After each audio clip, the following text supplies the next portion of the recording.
gagawin natin ay isa sa mga nagiging problema ng kapwa nating riders.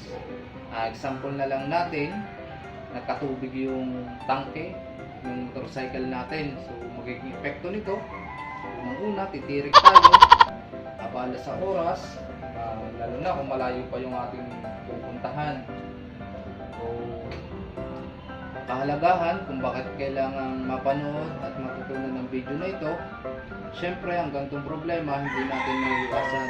Kaya ito yung ilan sa mga gusto kong ibahagi sa inyo, lalo na kapag kabiglaan at nasa malayong lugar kayo. At isa pa, wala kayong mapupuntahan kagad na mekaniko. So, step by step kong ituturo sa inyo. Name ng tools. Siyempre, magbaon kayo ng tools for emergency. Kapag ka sa mga ganong problema. So, kapag ka naman nagkatubig yung tangke natin, pagtirik nun, huwag nyo nang pilitin. So, pakaramdam nyo, bigla na lang kayo tumirik, i-diagnosis muna ninyo. Check nyo muna yung spark plug. Kapag na-check nyo yung spark plug, with condition pa naman, may power. So, sa gas na tayo ngayon pupunta. Importante na kailangan marunong kayong magbaklas ng ating tangke para ma-drain natin yung tangke na may tubig. So, kailangan natin magagtag yung tubig sa loob ng tangke. And guys, buksan ko siya. Then, pakikita ko sa inyo yung kung paano tagtagin. Number 1, kailangan lang natin i-remove. So, na-remove ko na itong engine cover. Kailangan natin i-remove itong cover, left and right, itong handlebar, itong seat cover. Itong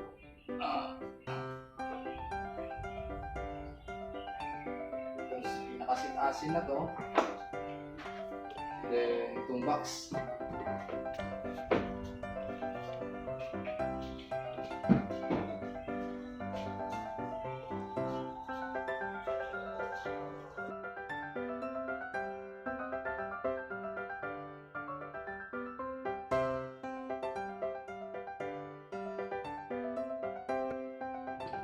Guys, nagtagtag na natin yung mga flarings niya.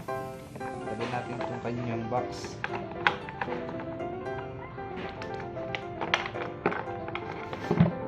Starter.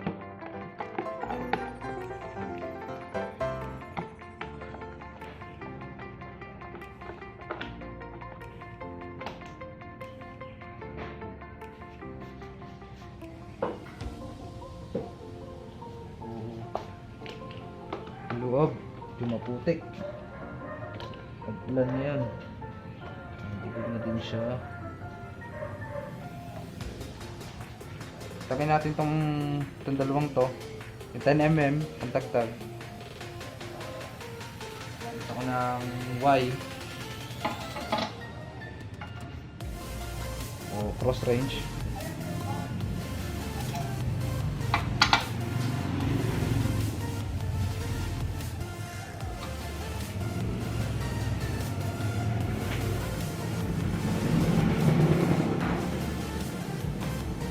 Pagtatagtag ng cover tank na to, i-remove muna natin yung kanyang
Kung wala, pwede nyo guhitan na lang siya.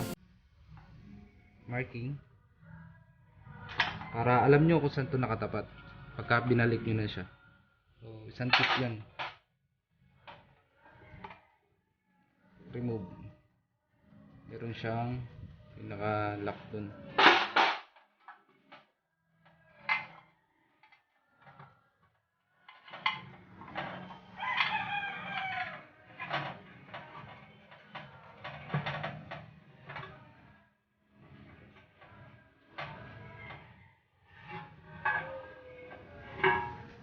So, konting ingat lang guys sa pagtatagtag kasi baka maputol yung ating fuel sender.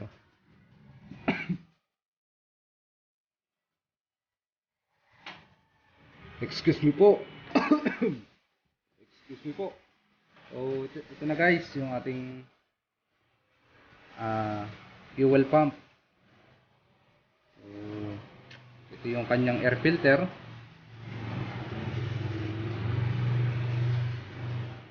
Ito guys yung kanyang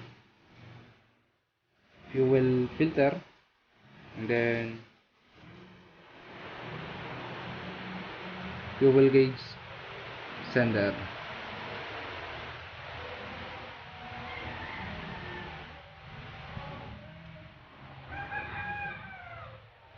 Yung kanyang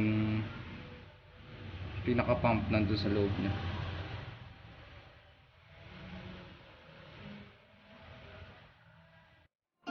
Guys, yung ating fuel pump. So nabuksan na din natin, tuturo ko na din sa inyo yung pagpapalit ng fuel filter natin. So itong fuel filter na to is okay pa naman, hindi pa siya papalitan. Konti pa yung dumi, okay pa siya. So kapag tatagtag ng fuel filter, meron ako sa ditong tinagtag.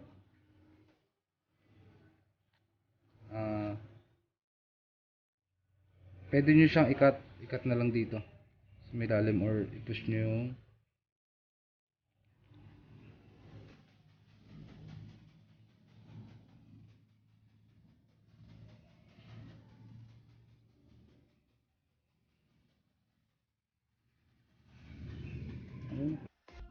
ibalik na natin yung ating fuel pump sa loob ng ating tangke. So isang tip, kapag binuksan nyo yung tangke at gusto nyo din lang siyang linisin yung loob niya, advice ko lang, bili kayo ng fuel filter, palitan nyo na rin siya. Sa pagpapalit ng fuel filter, ikat nyo lang to, ikat nyo na lang to, dalawang to, then hugutin nyo siya, salpak na lang ulit. So yun lang guys, simple lang ang pagpapalit ng fuel filter. So sa pagbabalik naman itong quick release coupler, so open nyo lang siya, and then sagad diin nyo lang. Okay, yun, sumasabit. Right, ito lang. Pwede nyo siyang pulutin ito, ilubog nyo muna siya ulit, and then open, pasok. Okay, okay na yung ating quick release. So guys, thank you for watching. Don't forget to subscribe and like on my YouTube channel, BSB Mototech. So thank you guys, sana sa demong to may matutunan kayo. Salamat sa inyong panonood.